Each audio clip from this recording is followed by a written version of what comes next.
Est-ce que t'as déjà été sur le point de t'endormir et tu t'es dit « Attends, je suis en train de m'endormir là ?» Ça t'a fait reprendre conscience et là t'as essayé d'arrêter de penser. Je sais pas comment on peut avoir tous des trucs comme ça qu'on fait tous. Genre on s'est tous déjà imaginé des scénarios improbables qui arriveront jamais mais c'était fun du coup on continuait. Je ne dévoilerai pas mes scénarios improbables. Mais vous pouvez, y a les commentaires.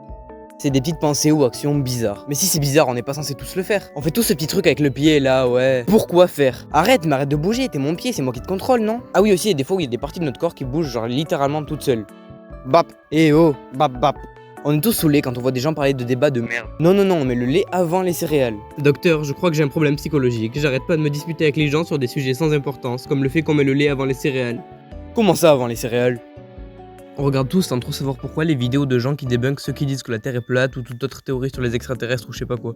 En plus à chaque fois le gars qui débunk il est investi et tout mais on sait très bien qu'il y croit pas le gars à sa théorie sur les univers parallèles. Lui il est juste venu pour la monétisation hein.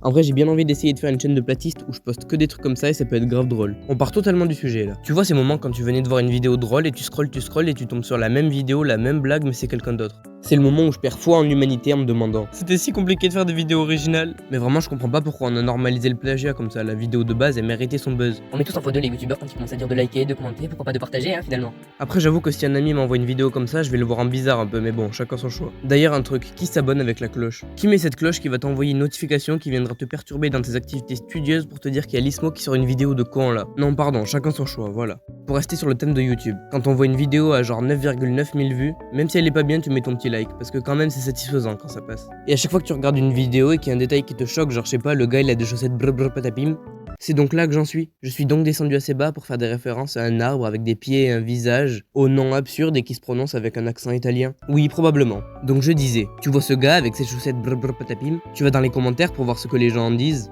et tu vois tout le monde qui dit « Super cette vidéo, génial, vous avez éclairé ma journée », mais personne qui parle de ses chaussettes. Stop, arrêtez tout, c'est l'instant Noël. Noël, c'est l'instant Noël.